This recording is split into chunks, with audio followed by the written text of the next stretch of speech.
Hello welcome to box office. This is Tejaswi. Power star Pawan Kalyan నటిస్తున్న చిత్రాల్లో భారీగా క్రేజ్ ఉన్న సినిమా అంటే ఓజీ. అందులో ఎలాంటి అనుమానం లేదు.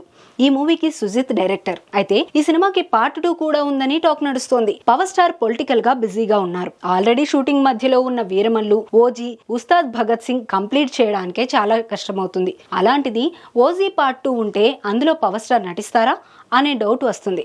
కానీ డైరెక్టర్ సుజిత్ మైండ్లో ఓజీ 2 ప్లాన్ ఉందనేది ఇండస్ట్రీ ఇన్సైడ్ లీక్. ఈ పార్ట్ 2 కూడా సరికొత్తగా ప్లాన్ చేయాలి అనుకుంటున్నాడట సుజిత్. ఇంతకీ ఓజీ 2 నిజంగా ఉందా? అసలు సుజిత్ ప్లాన్ ఏంటి?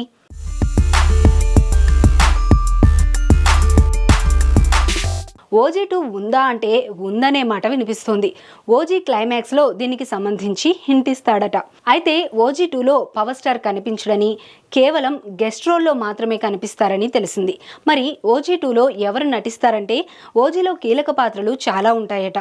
ఒక్కొక్క పాత్ర చుట్టూ ఒక్కొక్క కథ ఉంటుందట. అలా ఒక్కో పాత్రతో ఒక్కో సినిమాని రూపొందించాలి అనుకుంటున్నాడట సుజిత్. ఇంకా చెప్పాలంటే ఓజీని ఓ ఫ్రాంచైజీలా, ఓ వరల్డ్గా మార్చే ఆలోచనలో సుజిత్ ఉన్నాడని తెలిసింది. ఇందులో పవన్ క్యారెక్టర్ కు ఓ గతం ఉంటుంది. అదేంటి అనేది ఓజీలో చూపించరట. పవన్ గతమే కథాంశంగా ప్రీక్వెల్ ప్లానింగ్ ఉంటుందట. అయితే ప్రీక్వెల్ చేస్తే పవనే చేయాలి. ప్రస్తుతం పవన్ కు ఉన్న కమిట్మెంట్ల వలన ఆయన సినిమాలను తగ్గించుకోవాలి అనుకుంటున్నారట. గబ్బర్ సింగ్ డైరెక్టర్ హరీష్ శంకర్ తెరకెక్కిస్తున్న ఉస్తాద్ భగత్ సింగ్ సినిమా తర్వాత పవర్ స్టార్ పవన్ కళ్యాణ్ సినిమాలకు పూర్తిగా దూరమయ్యే అవకాశం ఉంది. కాబట్టి ఓజీ ప్రీక్వెల్ పవన్ చేయకపోవచ్చు. కానీ ఓజీ 2లో మాత్రం గెస్ట్ రోల్లో కనిపిస్తాడని టాక్ వినిపిస్తోంది. మరి ఓజీ 2లో కనిపించే హీరో ఎవరు అనేది క్లారిటీ రావాలంటే మాత్రం కొన్ని రోజులు వెయిట్ చేయాల్సిందే.